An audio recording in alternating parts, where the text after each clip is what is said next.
제6장 재림론 서론. 인간조상 아담과 해와를 창조한 하나님은 그들을 통해서 창조 이상을 완성하려고 했습니다. 그러나 하나님의 창조 이상은 아담 해와의 타락으로 다 잃어버렸습니다.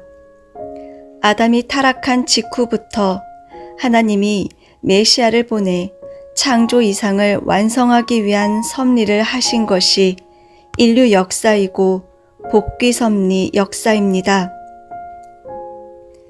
아담의 타락으로 창조 이상을 이루지 못한 하나님은 그 뜻을 이루기 위하여 이 땅에 후아담으로 예수님을 보내셨지만 예수님은 유대 민족의 불신으로 다시 오겠다는 말씀을 남기고 십자가에 매달려 돌아가셨습니다.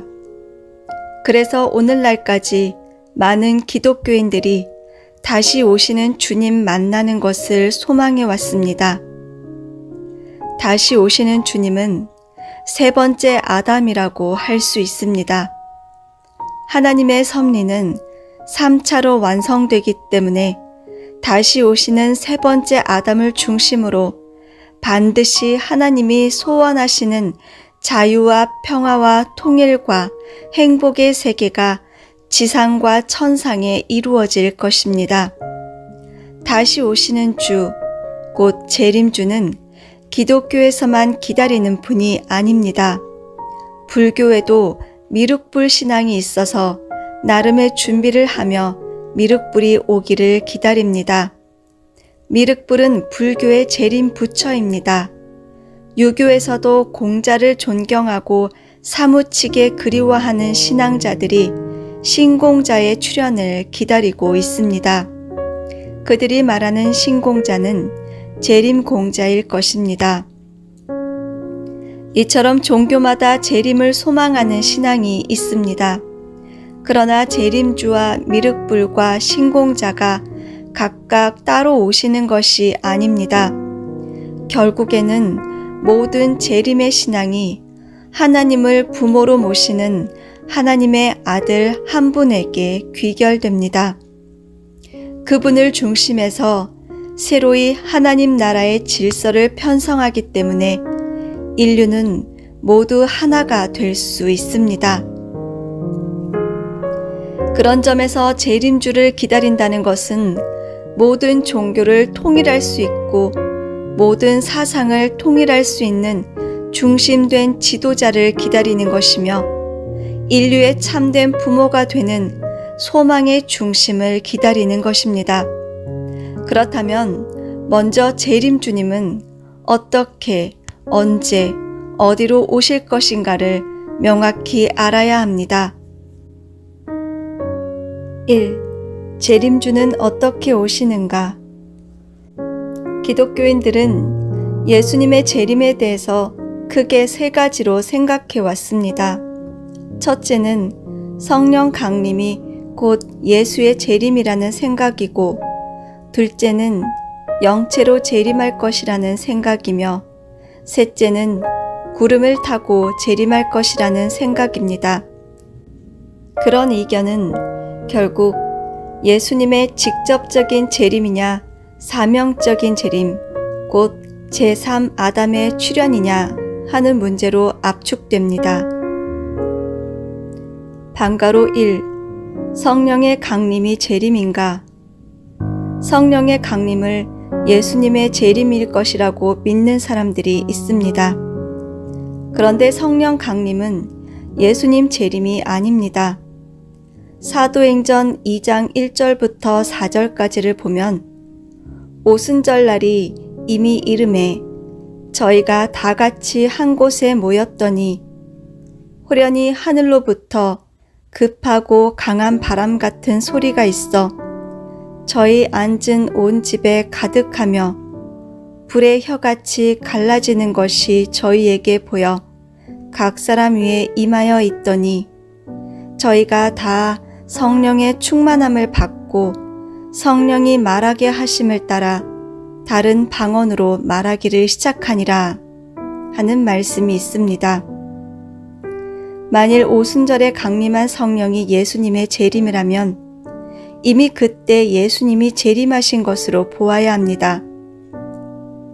그러나 예수님의 십자가 순환 후 오순절 성령 강림이 있었지만 이후에도 성도들은 줄곧 주님의 재림을 고대해 온 것으로 보아 성령 강림은 예수님의 재림이 아님을 알 수 있습니다.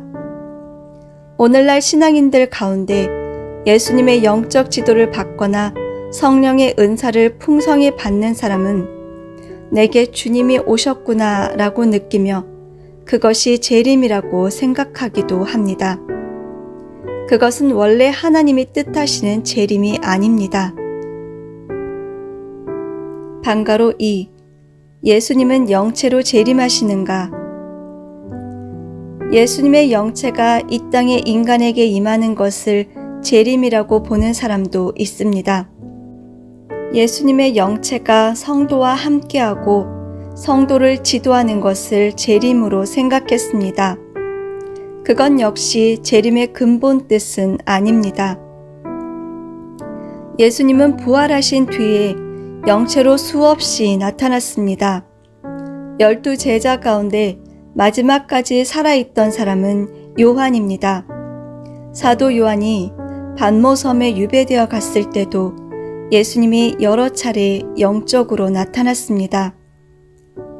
그런데 예수님이 사도 요한에게 나타나 내가 진실로 속히 오리라고 하자 요한은 아멘 주 예수여 오시옵소서 라고 대답했습니다. 예수님의 영체가 나타난 것을 재림이라고 한다면 예수님은 이미 재림한 것입니다. 그런데 예수께서 내가 진실로 속히 오리라 하셨고 또 사도 요한이 주 예수여 오시옵소서 한 것을 보면 영체로 재림하시는 것이 아님을 알 수 있습니다. 방가로 3. 구름을 타고 오실 것인가? 오늘날 수많은 기독교인들은 성경에 기록되어 있는 것처럼 재림주는 구름을 타고 온다고 생각하고 있습니다. 성경을 보면 주님이 구름을 타고 오신다는 예언이 있고 육체로 오신다는 예언도 있습니다. 마태복음 24장 30절을 보면 인자가 구름을 타고 능력과 큰 영광으로 오는 것을 보리라 하신 예수님의 말씀이 있고 데살로니가전서 4장 16절에는 주께서 호령과 천사장의 소리와 하나님의 나팔로 친히 하늘로 쫓아 강림하시리니 라는 구절이 있습니다. 또 요한계시록 1장 7절에는 볼지어다 구름을 타고 오시리라 각인의 눈이 그를 보겠고 그를 찌른 자들도 볼 터이요 땅에 있는 모든 족속이 그를 인하여 애곡하리니 하는 구절이 있습니다. 만일 그렇게 오신다면 누구든지 주님이 오시는 것을 알 수 있을 것입니다. 그런데 요한이서 1장 7절을 보면 미혹하는 자가 많이 세상에 나왔나니 이는 예수 그리스도께서 육체로 임하심을 부인하는 자라 이것이 미혹하는 자요 적그리스도니 라는 말씀이 있습니다. 또 요한계시록 12장 5절을 보면 여자가 아들을 낳으니 이는 장차 철장으로 만국을 다스릴 남자라 그 아이를 하나님 앞과 그 보좌 앞으로 올려가더라 고 했습니다.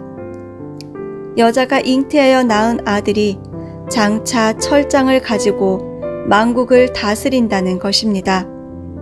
이 성경의 예언이 이루어지려면 주님은 반드시 여인을 통해 태어나야 합니다. 성경에 기록된 주님이 구름을 타고 오신다는 예언과 육체로 오신다는 양면의 예언에 대한 현명한 판단이 있어야 합니다. 올바른 성경관의 정립이 필요하다는 것입니다. 괄호 1. 성경의 예언과 예수님의 출현. 서로 다른 성경관은 기독교인들에게 갈등과 분쟁의 실마리가 되고 교파 분열을 초래하기도 합니다. 그러나 성경을 자세히 살펴보면 거기에서 말하는 참뜻을 읽을 수 있습니다. 그 참뜻을 파악하기 위해서는 종례와 다른 관점에서의 면밀한 관찰과 역사적인 통찰이 필요합니다. 말라기 4장 5절에 보라, 여호와의 크고 두려운 날이 이르기 전에 내가 선지 엘리야를 너희에게 보내리니 라는 말씀이 있습니다. 크고 두려운 날은 메시아가 오시는 날을 말하는데 그 날이 이르기 전에 엘리야를 먼저 보낸다는 말씀입니다. 엘리야 선지자는 남북 왕조 분립 시대에 남조 유다에서 태어난 유명한 선지자입니다. 열왕기하 2장 11절을 보면 두 사람이 행하며 말하더니 호련히 불수레와 불말들이 두 사람을 격하고 엘리야가 회오리 바람을 타고 승천하더라 라고 적혀 있습니다. 예수님 초림 당시의 서기관들은 메시아가 오기 전에 엘리야가 와야 한다고 가르쳤습니다. 예수님의 제자들은 그 말이 무슨 뜻인지 몰랐습니다. 그래서 예수님께 물어보았습니다. 마태복음 17장 10절부터 12절을 보면 제자들이 묻자와 가로되 그러면 어찌하여 서기관들이 엘리야가 먼저 와야 하리라 하나이까? 예수께서 대답하여 가라사대 엘리야가 과연 먼저 와서 모든 일을 회복하리라. 내가 너희에게 말하노니 엘리야가 이미 왔으되 사람들이 알지 못하고 임의로 대우하였도다. 인자도 이와 같이 그들에게 고난을 받으리라고 기록되어 있습니다. 제자들이 그 말씀을 듣고 비로소 예수님이 말씀하신 엘리야가 세례 요한을 가리킨다는 사실을 깨달았습니다. 제자들이 예수님의 말씀을 듣고 비로소 사가랴의 아들로 태어난 세례 요한이 엘리야인 줄 알았다는 것입니다. 마가복음 9장 11절부터 14절에도 같은 내용이 기록되어 있습니다. 그에 앞서 세례 요한은 제자들을 시켜 오실 그이가 당신이오니이까 우리가 다른 이를 기다리오리까 하고 물었을 때 예수님은 만일 너희가 즐겨 받을진대 오리라 한 엘리야가 곧 이 사람이니라 하고 대답했습니다. 세례 요한의 사명과 예수님의 사명을 밝히신 것입니다. 그러나 그때에는 세례 요한은 물론 예수님의 제자들도 그 말씀을 깨닫지 못했습니다.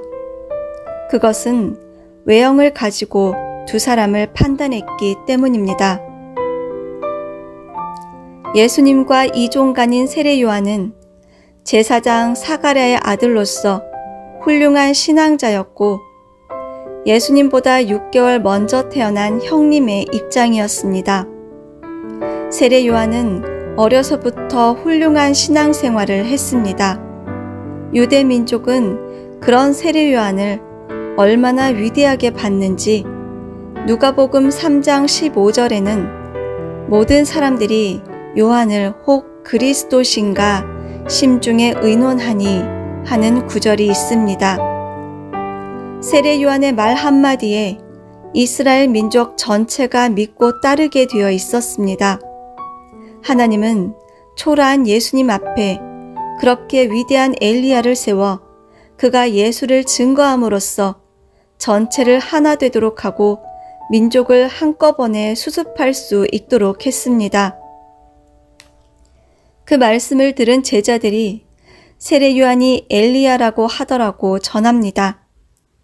그 말을 듣고 유대 민족은 깜짝 놀랐다는 것입니다. 유대인들 사이에 신앙의 혼란이 벌어졌습니다. 세례 요한은 제사장 사가랴 집안의 아들로 광야에서 수도 생활을 한 위대한 신앙인이었고 예수님은 이적과 기적을 보여주니 두 사람 다 함부로 대할 수 없었습니다.